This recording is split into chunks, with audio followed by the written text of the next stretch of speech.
Welcome to Faithing Out Loud. I'm Pastor Tony Ruth Smith, and this is my husband, Pastor Wesley Smith. Hello. And we are delighted that you're here to be with us as we think about what it means to live our lives out loud in the world in a way that honors Christ. Let's join the conversation.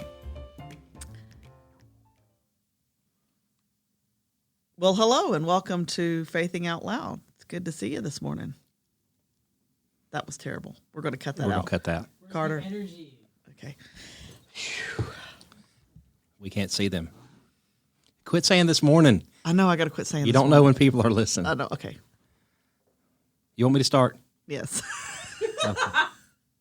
Are we recording? Yeah, we're good. All right. Hello and welcome to Faithing Out Loud. We are glad that you are with us for this episode. I think the last one of the year, correct? Yes, indeed. Tomorrow or this week, depending on when you're listening to it, will be the new year. Well, Happy New Year.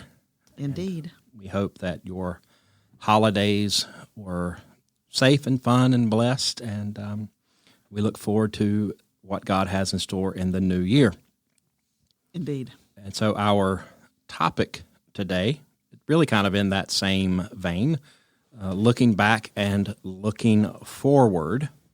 Tony Ruth, why don't you take a minute, just share what our family does every year, and usually at least two of us scramble. By two of us, do you mean you and Daniel? Typically. Yes. So every year, the last thing we do in the year is that we all write down our top 10 things that happened in the year that we're finishing. And that's always entertaining to me, I think, Wes, because inevitably one of you puts something that I go, oh, I forgot that. Can I add another one? And then it's just a good way to sort of hear from everybody else's eyes how they saw the year and what they saw going on there. And then we do 3 hopes that we have for the next year. And ultimately what that's really about is taking a minute and kind of doing a moment of examination. And that's sort of in a sort of fun way to do it, but spiritually speaking, I think the end of the year is always a great time to stop and just reflect for a moment. And the church for years would have called that an examine. And just ask yourself some questions, where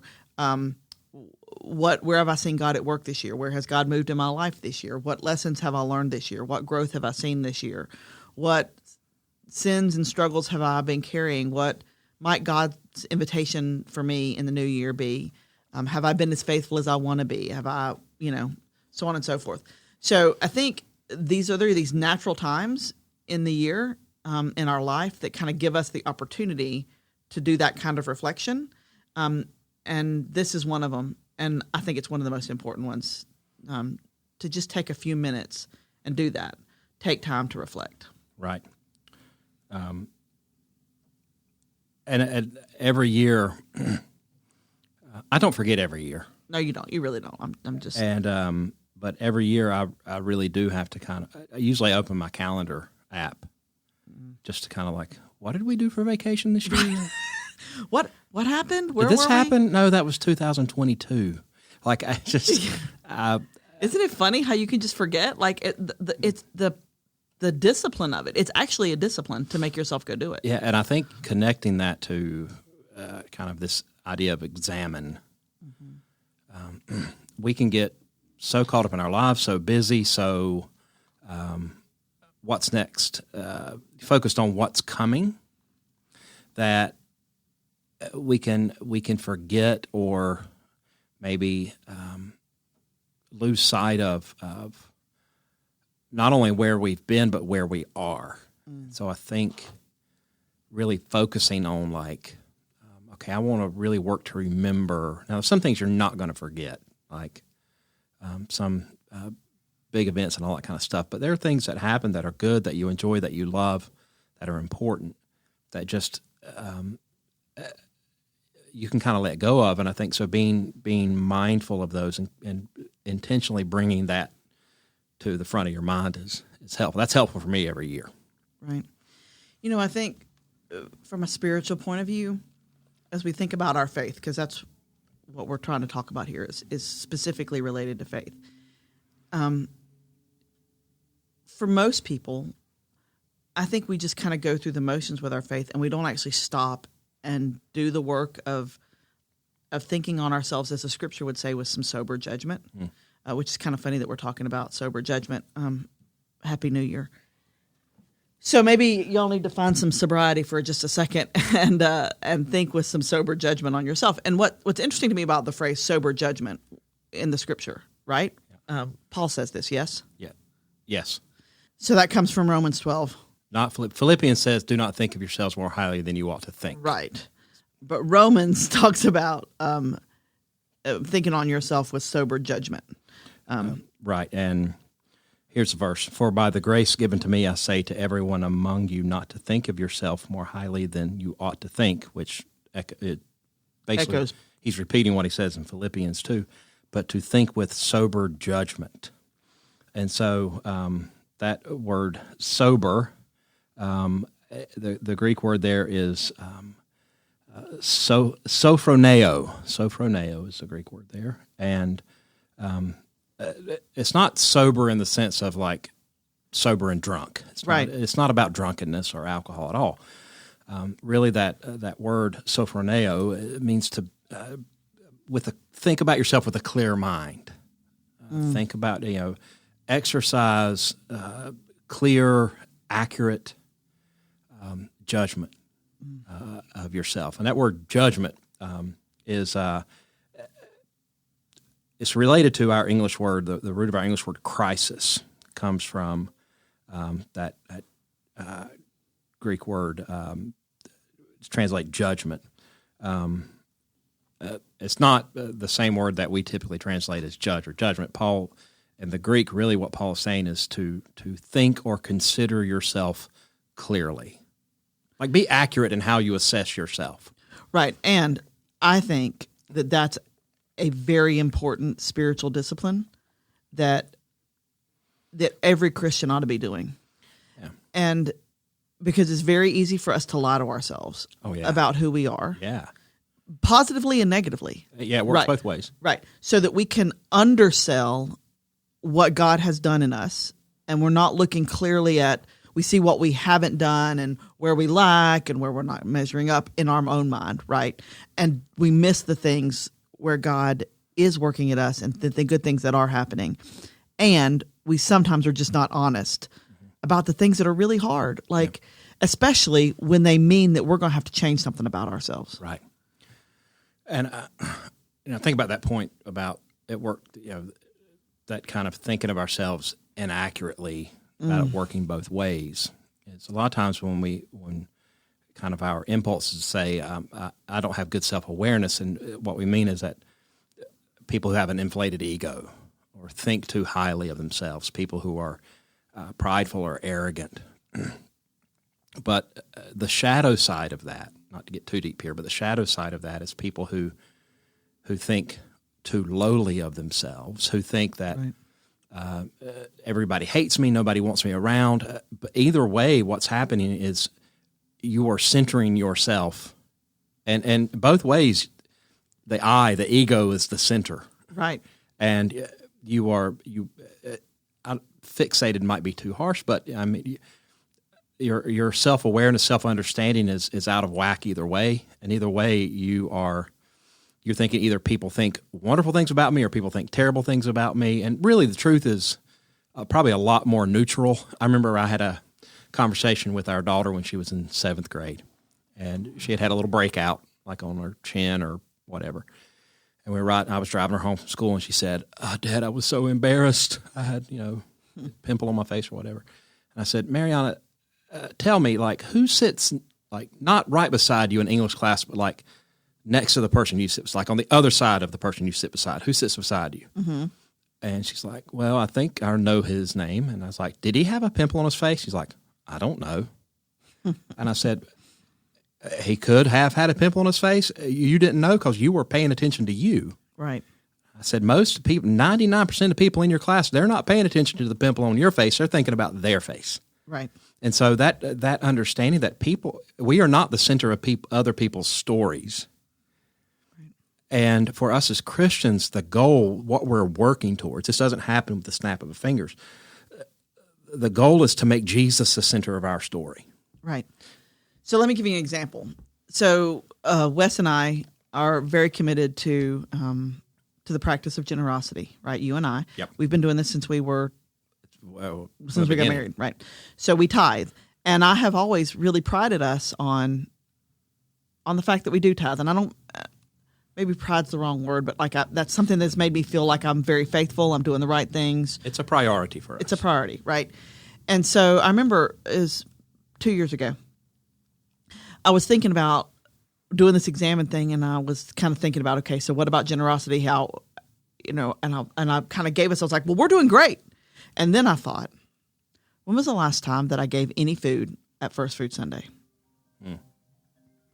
Right, like I'm generously tithing, but when was the last time I gave that I really actively did something for people living in poverty in my community? That I was actively going and buying food that somebody was going to give to somebody who was hungry. Yeah. And I felt so convicted.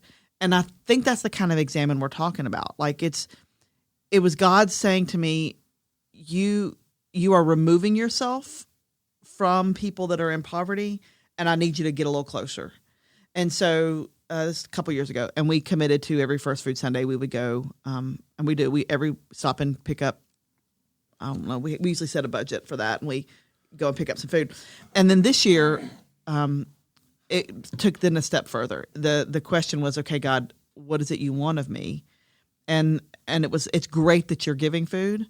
I need you to actually go see the people you're giving the food to. Right? So part of what God has been teaching me through that practice of doing that examination is we can be doing a right thing, and God still has places that he needs us to grow. There are still places that God's inviting us to push in and to be transformed. And the practice for me of going and serving at the Christian Mission at Feed NC, I go and do prayer time with the folks at Christian Mission once a month. But that practice makes me a better follower of Jesus, because it means I have to actually see my neighbors and see Christ in my neighbors. And that started by just an examination about what I thought was about financial generosity. I mean, you know what I'm saying? How I was defining financial generosity.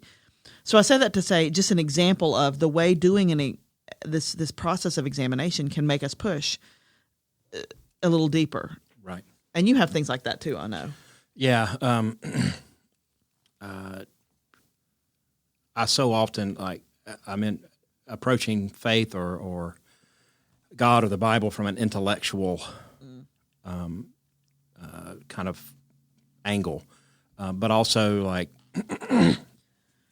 think when I do an examine of my spiritual life, and I think what we find is over the course of our lives we have these things that show up again and again and again. Indeed. And so I always say, you always laugh at me when I say it, but that there are probably, let's just pretend that there were only 100 sins out there. There are 95 that I will never touch, and 5 that I keep going, ooh, this again. Yeah, and it's so frustrating, right? I mean, I don't think I'm alone in that. I think that's true of most people. Yeah. The same's true in our marriage for sure. If there were only 100 things to argue about, there's about 95 you and I never argue about, and 5 that we just keep coming back to. Keep getting snagged on. And I think God is trying to teach us something. That's the places God needs us to let the gospel, to let the power of God transform us. Let the Spirit work on us. And for me, it's God reminding me that I'm more than my brain. I'm more than intellect. That God has more for me to learn than information. And so getting out of my head, God is not so much concerned about information as he is about formation and transformation. And so, but that keeps recurring. And when I have periods where I'm not slowing down or not focusing on self-awareness, I will assume I can think my way through anything. Right. And so self-awareness helps me to kind of, again, not put my own intellect in the center there. So here's just a little process, sort of rooted in what we know as the Ignatian examine. Ignatius was one of the church, anyway, he's a faithful Christian person. Anyway, so you got to find, first step is to go find a quiet spot. So here's what we're going to do is find a quiet spot and just be still for a minute, take a few deep breaths and ask God to make you aware of God's presence with you. You're not asking God to be present with you. God's always with you. You're asking that God would make you aware of God's presence. And then take a minute to just reflect and to be grateful. And some years that's going to be harder than others. Some days that's harder than others. Sometimes you just have years that you're like, good riddance to bad rubbish. Let's move on to the new year. So take a moment and be grateful for the blessings you have, big and small. Then reflect on your day, your year, and about what actions brought you closer to God and which ones maybe pushed you further away from God. Consider and reflect on where you fell short, made mistakes, or could have done better. It's not accusation. It's just recognizing. It's just acknowledging that that's part of your story. And then asking God to help you grow in grace in the day to come. It's a very easy little, if you just Google Ignatian Examine, you'll find that. Yep. So that's one way to start. But then you got to take just one next faithful step. Which we'll keep talking about that. Let's do that. Thank you for listening to Faithing Out Loud. Be sure to like and subscribe if your platform allows that. We'll see you next time.